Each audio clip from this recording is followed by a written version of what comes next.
सलामकुम। हाँ जी कलीम साहब, यार काफ़ी सारे यूरोप के ਜਿਹੜੇ मुल्क ਜਿਹੜੇ ਨੇ ਉਹਨਾਂ ਸਕੂਲ ਵਗੈਰਾ ਤਾਲੀਮੀ ਇਦਾਰੇ ਬੰਦ ਕਰਦੇ ਨੇ ਤੇ ਕੀ ਸੂਰਤ ਹਾਲ ਹੈ ਯੂਕੇ ਦੀ? ਕੀ ਸੂਰਤ ਹਾਲ ਹੈ? ਅਜੇ ਤੱਕ ਤੇ ਇੱਥੇ ਤੇ ਕੋਈ ਵੀ ਨਹੀਂ ਬੰਦ ਕੀਤੇ। ਹਾਂਜੀ ਅਸਲਾਮ ਵਾਲੇਕੁਮ। ਯੂਕੇ ਦੇ ਵਿੱਚ ਵੀ ਬੰਦ ਕਰ ਦੇਣੇ ਚਾਹੀਦੇ ਨੇ ਇਹਨਾਂ ਸਕੂਲ, ਜਿਸ ਤਰ੍ਹਾਂ ਕਿ ਇਹ ਸਪਰੈਡ ਹੋ ਰਿਹਾ ਕਰੋਨਾ।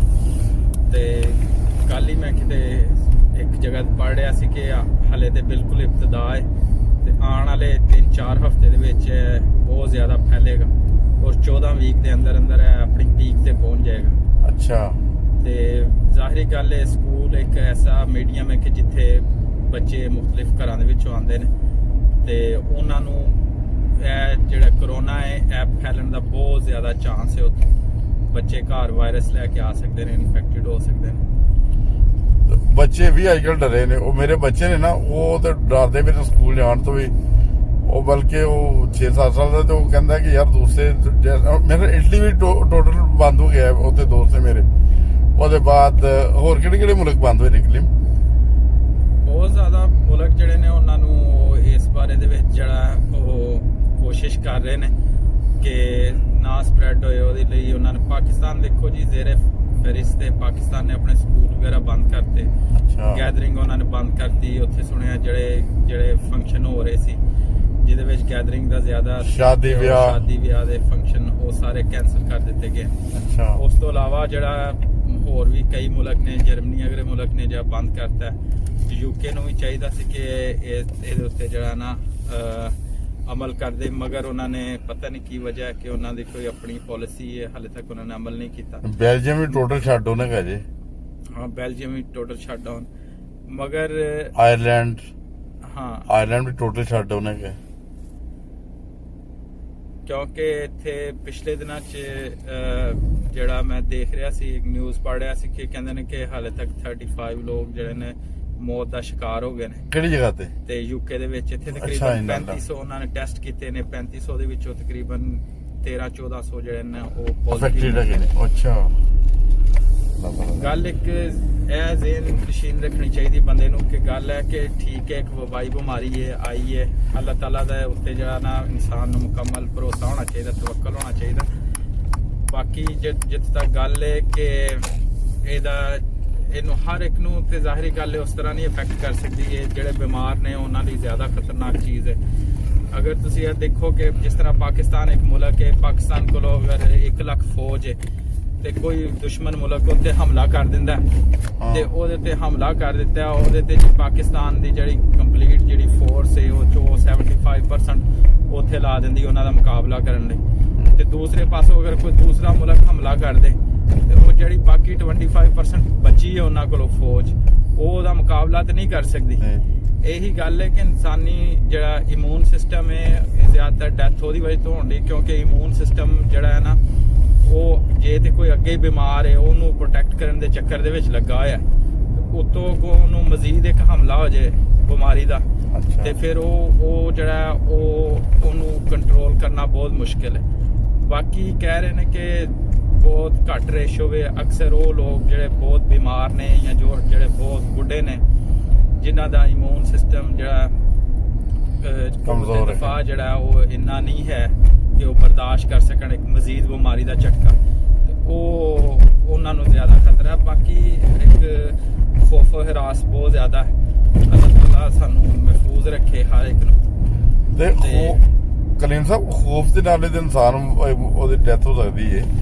ਕੁਝ ਤੇ ਸਾਹ ਵੀ ਘੁੱਟਿਆ ਜਾਂਦਾ, ਕੁਝ ਖੌਫ ਜੈਸਾ ਸੱਪਾਂ ਦੀਆਂ ਸੁਣਿਆ ਦੁਨੀਆ ਦੇ ਵਿੱਚ ਜਿਹੜੀ ਕਿਸਮਾਂ ਨੇ ਉਹਨਾਂ ਚੋਂ 80% ਜਿਹੜੀਆਂ ਕਿਸਮਾਂ ਐਸੀਆਂ ਹੈਗੀਆਂ ਨੇ ਕਿ ਜਿਹੜੀਆਂ ਉਹ ਜ਼ਹਿਰੀਲੀਆਂ ਨਹੀਂ ਹੁੰਦੀਆਂ ਹਨਾ ਜੀ, ਤੇ 20% ਜ਼ਹਿਰੀਲੀਆਂ ਹੁੰਦੀਆਂ ਨੇ, ਮਗਰ ਉਹ ਜਿਹੜਾ ਸੱਪ ਲੜਦਾ ਉਹ ਬੰਦਾ ਕੋਈ ਵੀ ਨਹੀਂ ਬਚਦਾ ਉਹਦੇ ਵਜ੍ਹਾ ਖੌਫ ਨਾਲ। ਤੇ ਮੈਂ ਇਹ ਵੀ ਸੁਣਿਆ ਕਿ ਕਈ ਦਫਾ ਡਾਕਟਰ ਜਿਹੜੇ ਨੇ ਉਹ ਤਸ਼ਖੀਸ ਕਰਦੇ ਨੇ ਫਲਾਂ ਬੰਦੇ ਨੂੰ ਕੈਂਸਰ ਹੈ ਤੇ ਫਲਾਂ ਤਰੀਕ ਨੂੰ ਉਹਦਾ ਆਪਰੇਸ਼ਨ ਹੋਣਾ ਹੈ, ਉਹ ਆਪਰੇਸ਼ਨ ਤੋਂ ਪਹਿਲੇ ਹੀ ਉਹਦੀ ਖੌਫ ਨਾਲ ਡੈਥ ਹੋ ਜਾਂਦੀ ਮਰੀਜ਼ਾਂ ਦੀ।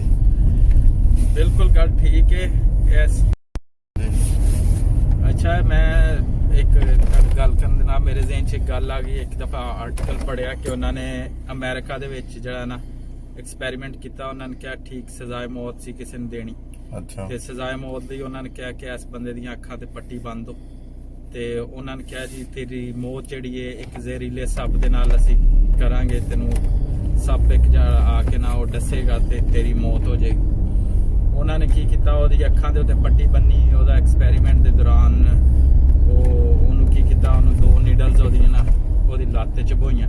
ਅੱਛਾ। ਤੇ ਉਹ ਵਾਕਈ ਉਹ ਥੋੜੀ ਦੇਰ ਬਾਅਦ ਹੀ ਉਹ ਜਿਹੜਾ ਨਾ ਉਹਦੀ ਡੈਥ ਹੋ ਗਈ ਬੰਦੇ ਦੀ। ਤੇ ਉਹਨਾਂ ਨੇ ਜਦੋਂ ਦੇਖਿਆ ਕਿ ਵਾਕਈ ਉਹਦੇ ਜਿਸਮ ਦੇ ਅੰਦਰ ਜਿਹੜਾ ਨਾ ਉਹਨਾਂ ਨੇ ਉਹਦਾ ਜਦੋਂ ਪੋਸਟਮਾਰਟਮ ਕੀਤਾ ਤੇ ਉਹਨਾਂ ਨੇ ਪਾਇਆ ਕਿ ਵਾਕਈ ਉਹਦੇ ਅੰਦਰ ਜਿਹੜਾ ਨਾ ਇਸ ਕਿਸਮ ਦਾ ਉਸੇ ਕਿਸਮ ਦਾ ਕੋਈ ਜ਼ਹਿਰ ਜਿਹੜਾ ਨਾ ਉਹ ਉਹਦੇ ਅੰਦਰ ਜਿਹੜਾ ਉਹਦੀ ਮੌਤ ਦਾ ਬਾਇਸ ਬਣ ਗਿਆ।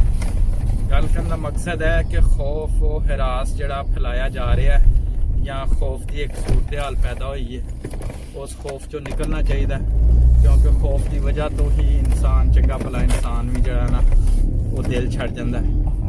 ਬਿਹਤਰੀਨ ਹੱਲ ਹੈ ਵੇ ਕਿ ਅੱਲਾਹ ਤਾਲਾ ਦੇ ਉੱਤੇ ਤਵੱਕਲ ਕੀਤਾ ਜਾਏ ਤੇ ਜਿਹੜੀ ਵੀ ਕੋਈ ਇੱਕ ਵਬਾਈ ਬਿਮਾਰੀ ਆਈ ਹੈ, ਕਿਉਂਕਿ ਬਿਮਾਰੀ ਕੋਈ ਵੀ ਆਏ ਦੁਨੀਆ ਦੇ ਉੱਤੇ ਉਹ ਵਬਾਈ ਬਿਮਾਰੀ ਹੈ ਖੁਦਾ ਤਾਲਾ ਤਰਫੋਂ ਆਈ ਹੈ, ਮਗਰ ਜਿਸ ਤਰ੍ਹਾਂ ਕਿ ਸਾਡੇ ਪਿਆਰੇ ਨਬੀ ਨੇ ਫਰਮਾਇਆ ਕਿ ਅਗਰ ਤੁਹਾਡੇ ਉੱਤੇ ਕੋਈ ਬਿਮਾਰੀ ਆ ਜਾਂਦੀ ਹੈ ਤੇ ਤੁਸੀਂ ਉਹ ਇਲਾਕਾ ਨਾ ਛੱਡੋ ਔਰ ਨਾ ਹੀ ਉਸ ਇਲਾਕੇ ਦੇ ਵਿੱਚ ਜਾਓ ਜਿੱਥੇ ਬਿਮਾਰੀ ਫੈਲੀ ਹੋਈ ਹੈ।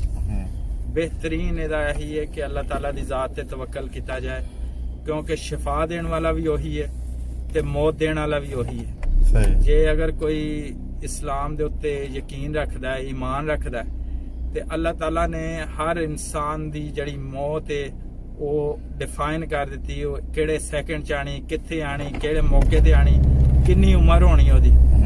ਇਸ ਚੀਜ਼ ਤੋਂ ਨਹੀਂ ਡਰਨਾ ਚਾਹੀਦਾ। ਬਾਕੀ ਇਹ ਹੈ ਕਿ ਹਜ਼ਰਤ ਖਾਲਿਦ ਬਿਨ ਵਲੀਦ ਦੀ ਮੈਨੂੰ ਗੱਲ ਯਾਦ ਆ ਗਈ ਕਿ ਜਦੋਂ ਉਹ ਮਰ ਗਏ, ਜਦੋਂ ਫੌਤ ਹੋਣ ਲੱਗੇ ਨੇ ਬਿਸਤਰੇ ਮਰਗ ਦੇ ਉੱਤੇ ਸੀ ਤੇ ਉਹਨਾਂ ਨੂੰ ਕਿਸੇ ਨੇ ਪੁੱਛਿਆ ਕਿ ਇਹ ਦੇਖੋ ਕਿ ਤੁਹਾਡੇ ਉੱਤੇ ਇੰਨੇ ਜ਼ਖਮ ਲੱਗੇ ਨੇ ਤੇ ਤੁਸੀਂ ਜਿਹੜਾ ਉਹਨਾਂ ਨੇ ਪੈਗਾਮ ਦਿੱਤਾ ਕੌਮ ਨੂੰ ਕਿ ਉਹਨਾਂ ਜਿਹੜੇ ਬੁਜ਼ਦਿਲ ਸੀ ਉਹਨਾਂ ਨੇ ਪੈਗਾਮ ਦਿੱਤਾ ਕਿ ਅਗਰ ਮੌਤ ਆਣੀ ਹੁੰਦੀ ਤੇ ਮੇਰੀ ਮੈਦਾਨੇ ਜੰਗ ਦੇ ਵਿੱਚ ਮੌਤ ਆ ਜਾਂਦੀ, ਤੇ ਜਦੋਂ ਕਿਸੇ ਦੀ ਮੌਤ ਆਣੀ ਹੋਏ ਤੇ ਅੱਲਾਹ ਤਾਲਾ ਉਹਨੂੰ ਘਰੋਂ ਕੱਢ ਕੇ ਉਸ ਜਗ੍ਹਾ ਤੇ ਲੈ ਜਾਂਦਾ। ਤੇ ਕਿਸੇ ਚੀਜ਼ ਤੋਂ ਖੌਫ ਨਹੀਂ ਕਰਨਾ ਚਾਹੀਦਾ। ਮੌਤ ਵੀ ਪਰ ਹੱਕ ਹੈ ਔਰ ਜ਼ਿੰਦਗੀ ਦੇਣ ਵਾਲੀ ਜ਼ਾਤ ਵੀ ਖੁਦਾ ਤਾਲਾ ਦੀ ਜ਼ਾਤ ਹੈ, ਕਿਸੇ ਗੱਲ ਤੋਂ ਪਰੇਸ਼ਾਨ ਨਹੀਂ ਹੋਣਾ ਚਾਹੀਦਾ। ਇਹ ਛੋਟੀਆਂ ਛੋਟੀਆਂ ਵਬਾਵਾਂ ਨੇ, ਆਂਦੀਆਂ ਰਹਿੰਦੀਆਂ ਨੇ, ਚਲੀਆਂ ਜਾਂਦੀਆਂ ਨੇ, ਬੇਸ਼ੁਮਾਰ ਆਈਆਂ ਨੇ, ਬੇਸ਼ੁਮਾਰ ਚਲੀਆਂ ਗਈਆਂ ਨੇ। ਤੇ ਇਹ ਜਿਹੜਾ ਮੁਸ਼ਕਲ ਵਕਤ ਹੁੰਦਾ ਉਹਦੇ ਵਿੱਚ ਜਿਹੜਾ ਖੁਦਾ ਤਾਲਾ ਨੇ ਸਾਨੂੰ ਇੱਕ ਐਸੀ ਜ਼ਬਰਦਸਤ ਗਾਈਡੈਂਸ ਦਿੱਤੀ ਹੈ ਕਿ ਅਸੀਂ ਅਗਰ ਉਹਦੇ ਉੱਤੇ ਅਮਲ ਕਰੀਏ ਤੇ ਸਾਨੂੰ ਕੋਈ ਪਰੇਸ਼ਾਨੀ ਨਹੀਂ, ਕੋਈ ਖਤਰਾ ਨਹੀਂ ਅੱਲਾ ਦੇ ਫਜ਼ਲ ਨਾਲ, ਨਾ ਕਿਸੇ ਬੱਚਿਆਂ ਨੂੰ ਨਾ ਕਿਸੇ ਨੂੰ ਆਪ। ਬਾਕੀ ਇਹ ਹੈ ਕਿ ਇhtiyati ਤਦਾਬੀਰ ਜਿਹੜੀਆਂ ਦੱਸੀਆਂ ਜਾ ਰਹੀਆਂ ਨੇ ਉਹ ਤੇ ਜ਼ਰੂਰ ਅਮਲ ਕਰਨਾ ਚਾਹੀਦਾ, ਕਿਉਂਕਿ ਉਹ ਫਰਜ਼ ਹੈ। ਜਿਸ ਤਰ੍ਹਾਂ ਕਿ ਮੈਂ ਹੁਣ ਇੱਕ ਹਵਾਲਾ ਦਿੱਤਾ ਹਦੀਸ ਦਾ ਕਿ ਤੁਸੀਂ ਉਸ ਇਲਾਕੇ 'ਚ ਨਾ ਜਾਓ ਤੇ ਉਸ ਇਲਾਕੇ ਦੇ ਵਿੱਚ ਅਗਰ ਵਬਾ ਫੈਲੀ ਹੈ ਤੇ ਉੱਥੋਂ ਵੀ ਕੋਈ ਜਿਹੜਾ ਉਹ ਬਾਹਰ ਨਾ ਜਾਏ ਤੇ ਇਸ ਲਈ ਵਬਾ ਜ਼ਿਆਦਾ ਫੈਲੇਗੀ ਨਾ। ਬਿਲਕੁਲ ਬਿਲਕੁਲ। ਹਾਂ। ਤੇ ਬਾਕੀ ਇਹ ਹੈ ਕਿ ਵਾਕਈ ਹੱਥ ਧੋ ਕੇ ਖਾਣਾ ਛਾਣਾ ਖਾਓ ਔਰ ਆਪਣੇ ਹੱਥਾਂ ਨੂੰ ਪਾਕ ਸਾਫ਼ ਰੱਖੋ, ਆਪਣੇ ਚਿਹਰੇ ਨੂੰ ਟੱਚ ਨਾ ਕਰੋ। ਜੋ ਕੋਈ ਹਕੂਮਤ ਤੁਹਾਨੂੰ ਇਹਦੇ ਬਾਰੇ ਚ ਤਦਾਬੀਰ ਦੱਸ ਰਹੀ ਹੈ ਉਹਦੇ ਉੱਤੇ ਤੁਸੀਂ ਅਮਲ ਕਰਨ ਦੀ ਪੂਰੀ ਕੋਸ਼ਿਸ਼ ਕਰੋ। ਸਹੀ। ਤੇ ਕਲੀਮ ਸਾਹਿਬ ਜਿਹੜੇ ਇਹ ਵਾਇਰਸ ਨੇ, ਇਸ ਕਿਸਮ ਦੇ ਖਤਰਨਾਕ ਵਾਇਰਸ, ਉਹ ਅਕਸਰ ਬਾਹਰੋਂ ਵੀ ਆਉਂਦੇ ਨੇ ਤੇ ਕਮ ਸੇ ਕਮ ਮੇਰੇ ਹਿਸਾਬ ਨਾਲ ਤੇ ਜਿਹੜੇ ਬੰਦੇ ਅੱਜ ਕੱਲ ਡਰਾਈਵਿੰਗ ਦਾ ਕੰਮ ਕਰ ਰਹੇ ਨੇ ਉਹ ਕਈਆਂ ਦੇ ਲੋਕਾਂ ਛੱਡ ਕੇ ਘਰ ਬੈਠ ਕੇ ਨੇ, ਜਿਹੜੇ ਅੱਜ ਵੀ ਜਾਣ ਰਹੇ ਨੇ ਕਮ ਸੇ ਕਮ ਆਪਣੀਆਂ ਫੈਮਲੀਆਂ ਜਿਹੜੇ ਮਹਿਫੂਜ਼ ਰੱਖਣ ਲਈ ਉਹ ਆਪਣੇ ਬੱਚਿਆਂ ਨੂੰ ਉਹਨਾਂ ਲਾਗੇ ਨਾ ਜਾਣ ਦੇਣ ਫਿਲਹਾਲ, ਜਿਹੜਾ ਜਿੰਦਾ ਦਾ ਕੋਈ ਇhtiyati ਤਦਾਬੀਰ ਨਹੀਂ ਹੁੰਦੀਆਂ ਤੇ ਔਰਤਾਂ ਵੀ ਪਰਹੇਜ਼ ਕਰਨ ਥੋੜਾ ਜਿਹਾ, ਉਹ ਵੀ ਬਿਹਤਰ ਹੈ ਸੇਫਟੀ ਦੇ ਹਿਸਾਬ ਨਾਲ। ਬੇਸ਼ੱਕ ਹਰ ਚੀਜ਼ ਕਰਨੀ ਚਾਹੀਦੀ ਹੈ, ਮਗਰ ਇੱਕ ਦੇਖੋ ਇੱਕ ਫੈਮਿਲੀ ਮੈਂਬਰ ਹੈ ਆਪਣੀ ਫੈਮਿਲੀ ਦੇ ਵਿੱਚ ਆਂਦਾ, ਉਹਦੇ ਬੀਵੀ ਬੱਚੇ ਨੇ, ਉਹ ਕਿਸ ਤਰ੍ਹਾਂ ਅਵੋਇਡ ਕਰ ਸਕਦਾ ਅਨਲੈਸ ਕਿ ਕਿਸੇ ਨੂੰ ਪਤਾ ਨਾ ਲੱਗ ਜਾ ਕਿ ਮੈਨੂੰ ਹੈ ਵੇ। ਤੁਸੀਂ ਹੁਣ ਇਹਦੇ ਉੱਤੇ ਇਹੀ ਬਿਹਤਰੀਨ ਹੱਲ ਤੇ ਇਹੀ ਕਰ ਸਕਦੇ ਹੋ ਕਿ ਆਪਣੇ ਆਪ ਨੂੰ ਸਾਫ਼ ਸੁਥਰਾ ਰੱਖੋ, ਐਸੀਆਂ ਜਗ੍ਹਾ ਤੇ ਖੁਦ ਜਾਣ ਤੋਂ ਪਰਹੇਜ਼ ਕਰੋ। ਮਗਰ ਬਾਜ਼ ਦਫਾ ਇਨਸਾਨ ਆਪਣੀਆਂ ਮਜਬੂਰੀਆਂ ਜਿੰਨੇ ਫਸੇ ਨੇ ਤੇ ਉਹਨਾਂ ਨੂੰ ਕੰਮਾਂ ਤੇ ਵੀ ਜਾਣਾ ਪੈਂਦਾ। ਹੁਣ ਜਿੰਨੀ ਦੇਰ ਤੱਕ ਗਵਰਨਮੈਂਟ ਦੀ ਕੋਈ ਮੁਕੰਮਲ ਹਦਾਇਤ ਨਹੀਂ ਆਏਗੀ ਉਨੀ ਦੇਰ ਤੱਕ ਤੇ ਲੋਕਾਂ ਨੇ ਕੰਮ ਵੀ ਕਰਨੇ ਨੇ, ਆਪਣੇ ਰਿਜ਼ਕ ਕਮਾਉਣ ਲਈ ਬਾਹਰ ਨਿਕਲਣਾ ਹੀ ਨਿਕਲਣਾ। ਬਹਰਹਾਲ ਇhtiyati ਤਦਾਬੀਰ ਜਿਹੜੀਆਂ ਨੇ ਉਹਨਾਂ ਦੇ ਉੱਤੇ ਅਮਲ ਕਰਦੇ ਰਹਿਣ ਤੇ ਇਨਸ਼ਾਅੱਲਾ ਅੱਲਾਹ ਤਾਲਾ ਫਜ਼ਲ ਕਰੇਗਾ। ਔਰ ਹੁਣੇ ਥੋੜੀ ਦੇਰ ਪਹਿਲੇ ਮੈਨੂੰ ਇੱਕ ਦੋਸਤ ਮਿਲੇ ਸੀ, ਉਹ ਦੱਸਦੇ ਸੀ ਕਾਫੀ ਸਾਰੇ ਉਬਰ ਦੇ ਡਰਾਈਵਰ ਵੀ ਇਸ ਤੋਂ ਮਤਲਬ ਕਿ ਹਫਤਾ ਡੇਢ ਪਹਿਲੇ ਵੀ ਇਹੀ ਖਬਰ ਸੀ ਕਿ ਉਬਰ ਦੇ ਡਰਾਈਵਰ ਨੂੰ ਐਸਾ ਹੋਇਆ ਸੀ ਕਰੋਨਾ, ਫਿਰ ਉਹ ਤੋਂ ਕੋਈ ਅੱਗੇ ਚਲਾ ਗਿਆ। ਇਹ ਹੁਣ ਫਿਰ ਪਤਾ ਚੱਲਿਆ, ਤੇ ਇਸੇ ਤਰ੍ਹਾਂ ਜਰਮਨ 'ਚ ਵੀ ਪਤਾ ਚੱਲਿਆ ਕਿ ਇੱਕ ਫੈਮਿਲੀ ਨੂੰ ਵੀ ਹੋ ਗਿਆ ਕਰੋਨਾ ਜਿਹੜਾ ਹੈ ਨਾ। ਬੇਸ਼ੱਕ ਤੁਸੀਂ ਇਹ ਤੋਂ ਅਵੋਇਡ ਨਹੀਂ ਕਰ ਸਕਦੇ। ਇਹਦੇ ਵਿੱਚ ਇਹ ਗੱਲ ਨਹੀਂ ਹੈ ਕਿ ਅੱਲਾਹ ਤਾਲਾ ਨੇ ਕਿਸੇ ਇੱਕ ਕੌਮ ਵਾਸਤੇ ਨਹੀਂ ਹੈ। ਇਹ 'ਚ ਸਾਰੀ ਮਖਲੂਕ ਖੁਦਾ ਤਾਲਾ ਦੀ ਮਖਲੂਕ ਹੈ। ਉਹ 'ਚ ਹਿੰਦੂ, ਈਸਾਈ, ਸਿੱਖ, ਯਹੂਦੀ ਜਿਹੜੇ ਮਜ਼ਹਬ ਨਾਲ ਤਾਲੁਕ ਰੱਖਦੇ ਨੇ, ਜਿਹੜੇ ਲਾ ਦੀਨ ਨੇ, ਉਹਨਾਂ ਦੇ ਨਾਲ ਹਰ ਇੱਕ ਨੂੰ ਇੱਕ ਵਬਾਈ ਬਿਮਾਰੀ ਹੈ। ਔਰ ਇਹ ਵਬਾਈ ਬਿਮਾਰੀ ਦਾ ਹਰ ਇੱਕ ਇਨਸਾਨ ਦੇ ਉੱਤੇ ਅਸਰ ਹੈ, ਕਿਉਂਕਿ ਅਸੀਂ ਇਨਸਾਨ ਆ। ਔਰ ਇੱਕ ਐਸਾ ਵਾਇਰਲ ਇਨਫੈਕਸ਼ਨ ਹੈ ਕਿ ਜਿਹੜਾ ਤੁਸੀਂ ਦੇਖ ਨਹੀਂ ਸਕਦੇ। ਇਹਦੇ ਸਿੰਪਟਮਸ ਹੀ ਆਣੇ ਨੇ ਬਾਅਦ ਦੇ ਵਿੱਚ ਕਿ ਕੀ ਮਸਲਾ ਹੈ ਕੀ ਨਹੀਂ। ਤੇ ਬਿਹਤਰੀਨ ਹੱਲ ਹੈ ਕਿ ਜਿਹੜੀਆਂ ਹਿਫਾਜ਼ਤੀ ਤਦਾਬੀਰ ਦੱਸੀਆਂ ਜਾ ਰਹੀਆਂ ਨੇ ਉਹਨਾਂ ਦੇ ਉੱਤੇ ਅਮਲ ਕੀਤਾ ਜਾਏ। ਤੇ ਬਾਕੀ ਜਿਹਦਾ ਵੀ ਜੋ ਵੀ ਅਕੀਦਾ ਹੈ ਉਹ ਆਪਣੇ ਅਕੀਦੇ ਦੇ ਮੁਤਾਬਕ ਜਿਹੜਾ ਉਹ ਇਸਤਗਫਾਰ ਕਰੇ ਔਰ ਬਸ ਖੁਦਾ ਤਾਲਾ ਦੀ ਜ਼ਾਤ ਹੈ ਰਜੂ ਕਰੇ। ਹੋਰ ਕੀ ਕਰ ਸਕਦੇ, ਤੁਸੀਂ ਕੁਝ ਨਹੀਂ ਕਰ ਸਕਦੇ ਇਹਦੇ ਬਾਰੇ ਜਿੰਨੀ ਦੇਰ ਤੱਕ ਕਿ ਕੋਈ ਅੱਲਾਹ ਤਾਲਾ ਹੀ ਇਹਦਾ ਕੋਈ ਇਸ ਮਸਲੇ ਦਾ ਹੱਲ ਸਾਹਮਣੇ ਨਾ ਲੈ। ਜਜ਼ਾਕੱਲਾ ਕਰੀਮ ਸਾਹਿਬ, ਬਹੁਤ ਸ਼ੁਕਰੀਆ। ਤੇ ਉਹਨਾਂ ਦੋਸਤਾਂ ਨੂੰ ਇਹ ਆਵਾਮ ਦੀ ਰਾਏ ਤੇ ਮਿਰਜ਼ਾ ਕਰੀਮ ਸਾਹਿਬ ਨਾਲ ਜ਼ਿਕਰ ਕਰ ਰਹੇ ਸੀ ਸਾਰੀ ਮੌਜੂਦਾ ਸੂਰਤ ਹਾਲ ਦਾ। ਤੇ तमाम ਦੋਸਤਾਂ ਨੂੰ ਦਰਖਾਸਤ ਹੈ ਕਿ ਜਿਨ੍ਹਾਂ ਨੇ ਸਾਡਾ ਚੈਨਲ ਸਬਸਕ੍ਰਾਈਬ ਨਹੀਂ ਕੀਤਾ ਉਹ ਸਬਸਕ੍ਰਾਈਬ ਵੀ ਕਰ ਲੈਣ, ਇਸ ਵੀਡੀਓ ਨੂੰ ਸ਼ੇਅਰ ਵੀ ਕਰਨ। ਤੇ ਅੱਲਾਹ ਤਾਲਾ ਸਭ ਨੂੰ ਆਪਣੀ ਜ਼ੁਬਾਨ 'ਚ ਰੱਖੇ, ਜਿਨ੍ਹਾਂ ਬਿਮਾਰੀਆਂ ਤੋਂ ਬਚਾਏ ਜਿਹੜੀਆਂ ਮੂਜ਼ੀ ਬਿਮਾਰੀਆਂ ਨੇ। ਤੇ ਜਜ਼ਾਕੱਲਾ ਕਰੀਮ ਸਾਹਿਬ, ਬਹੁਤ ਸ਼ੁਕਰੀਆ ਤੁਹਾਡਾ ਵੀ। ਅਸਲਾਮ ਅਲੈਕੁਮ ਵਰਹਿਮਤੁਲਾਹਿ ਵਬਰਕਾਤੁਹੂ।